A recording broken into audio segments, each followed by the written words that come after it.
Hello friends, आप सभी का स्वागत है। और दोस्तों, आज की वीडियो में हम जानेंगे कि साइलेंट लेटर बी यानी कि बी जो लेटर है वो कब कब साइलेंट होता है। तो इसके कुछ नियम हैं। सबसे पहला नियम है, यदि किसी भी वर्ड में एन के बाद बी आता हो तो बी प्राय साइलेंट होता है।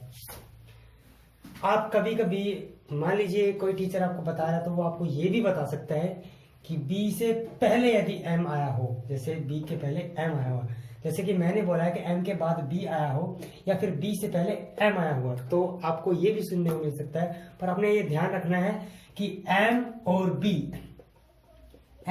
कंबाइन आएंगे, एम आगे होगा और बी पीछे। तो जब ऐसी सिचुएशन हो, जब आगे एम हो और पीछे बी हो, यानी कि एम के बाद बी आ जाए या फिर बी से पहले एम आ जाए, तो हम उस सिचुएशन में क्या करेंगे, हम बी को साइलेंट रखेंगे, यानी कि उसको नहीं बोलेंगे। हम एग्जांपल देखते हैं। ये सबसे पहला एग्जांपल है, ये है थम, THUMB। अब इसमें एम और बी आया हुआ है, एम के तुरंत बाद आया बी और बी हम नहीं बोलेंगे, इसको रखेंगे हम साइलेंट। तो हम THUM सिर्फ इतनी ही ध्वनि निकालेंगे और THUM बनता है थम। थम मीन्स अंगूठा। अगर बी को इसके साथ मिला के बोलते तो ये बन जाता थंब, और थंब गलत होता है। अगला है कॉम। अगर हम इसे पूरा पढ़ते हैं तो ये बनता है कोम्ब, ये बनेगा कोम्ब, और जो कि गलत होता है। अब एम और बी आया तो बी हम साइलेंट कर देंगे।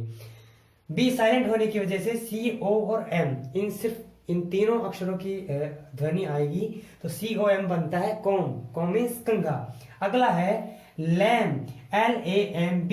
एम के बाद बी आया, या फिर आप ये मान लीजिए बी से पहले एम आया, सेम। तो इन सिचुएशन में क्या करते हैं, हम बी को साइलेंट रखते हैं। तो हम किसकी ध्वनि निकालेंगे, L, A और M की, क्योंकि ये तो हमने साइलेंट कर दिया, हम इसको नहीं बोलेंगे। तो हमें बोलना क्या है, LAM। तो लैम। हम लिखते समय सभी में बी का प्रयोग करेंगे, पर पढ़ते हुए कभी भी बी का प्रयोग नहीं करेंगे। अगला है DUMB, डम। अगर बी को मिलाते हैं तो ये बन जाता है डम, जो कि गलत होता है। हमें इसका उच्चारण नहीं करना है। क्यों? क्योंकि एम के बाद बी आया, तो बी साइलेंट हो गया। तो DUM सिर्फ इतनी ही हम ध्वनि निकालेंगे, तो ये बनता है डम। डम मीन्स गूंगा। प्लमर। अब इसके बीच में आप देखिए एम के बाद बी आया हुआ है, एम के बाद बी आने की वजह से बी हो गया शांत, silent.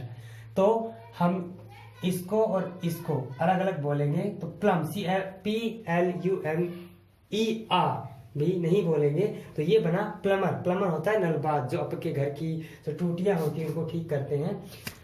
Tom, TOMB, Tom. Tom means मकबरा। जो पुराने शासक होते थे उनके मकबरे आपने पढ़े होंगे।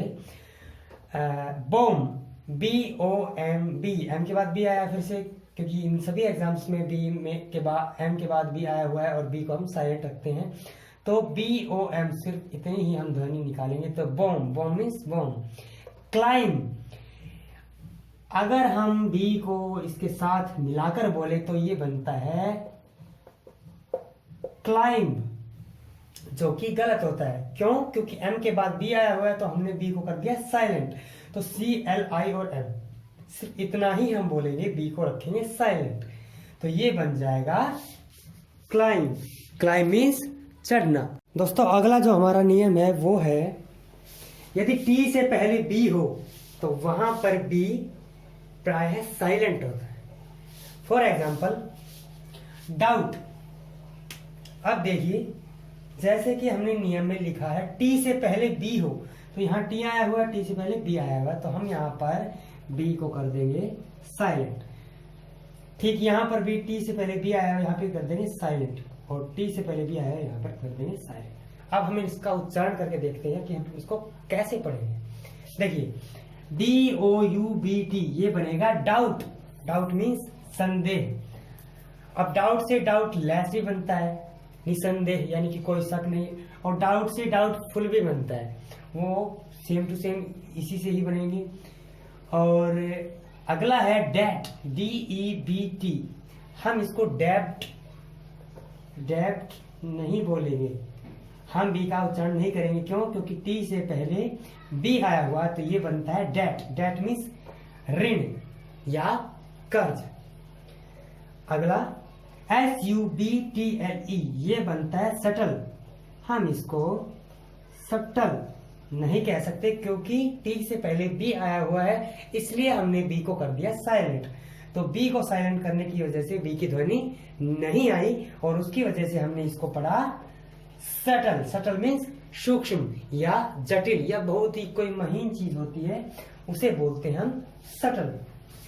अब आपने इनके नियम तो पढ़ लिए, पर आपको पढ़ते पढ़ते कभी भी, यहां तक कि छोटे बच्चे, जब आप इनको पढ़ रहे होंगे कभी ना कभी आपके सामने कुछ ऐसे वर्ड आएंगे जो इनके अपोजिट होंगे, यानी कि उन पर यह रूल लागू नहीं होगा।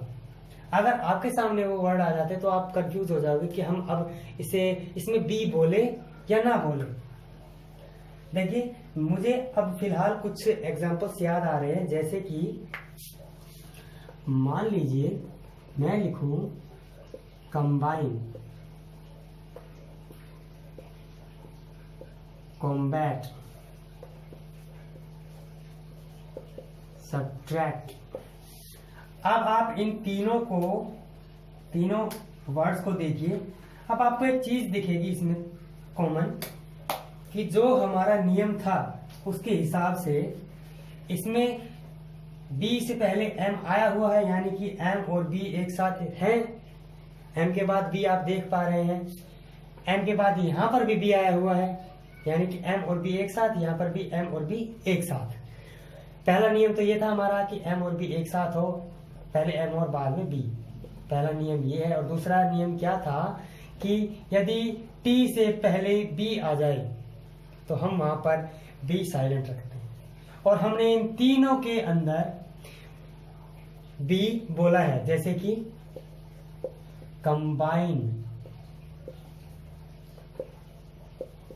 कॉम्बैट,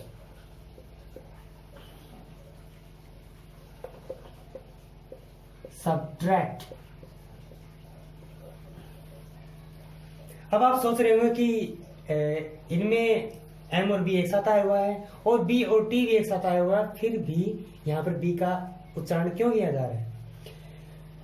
देखिए, ऐसे एग्जाम्पल्स ना के बराबर बहुत ही कम है और मोस्टली आपको ये देखने को मिलेंगे, और जो मुझे याद आ रहे हैं वो ये है। और मैं आपको बता दूं ऐसा क्यों है।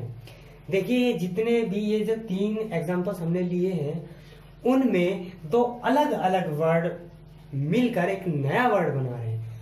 इसमें कम और बाइन 2 अलग अलग वर्ड है, कॉम और बैट अलग अलग वर्ड है, और यहाँ पे सब और ट्रैक्ट, या देखिए जैसे कि सब और ट्रैक्ट है, ये दोनों मिलके एक वर्ड बना रहे हैं और इनमें ठहराव भी है। सब ट्रैक्ट, कॉम बैट, कंबाइन। तो जब आपके सामने ये एग्जांपल्स दिखे तो आपने वहां पर बी की ध्वनि बोलनी, वहां पर आपको बी को साइलेंट नहीं रखना है। तो दोस्तों, इन नियमों के से अलग ये एग्जांपल्स है और आपको ये एग्जांपल्स भी क्लियर हो गए हैं। तो दोस्तों, मैं उम्मीद करता हूँ ये वीडियो आपको अच्छी लगी होगी। अगर आपको ये वीडियो अच्छी लगे तो प्लीज वीडियो को जरूर लाइक करें और चैनल को सब्सक्राइब करें और बेल आइकन को जरूर प्रेस कर लें, ताकि आपको आगे आने वाली वीडियो की नोटिफिकेशन मिलती रहे। तब तक के लिए नमस्कार।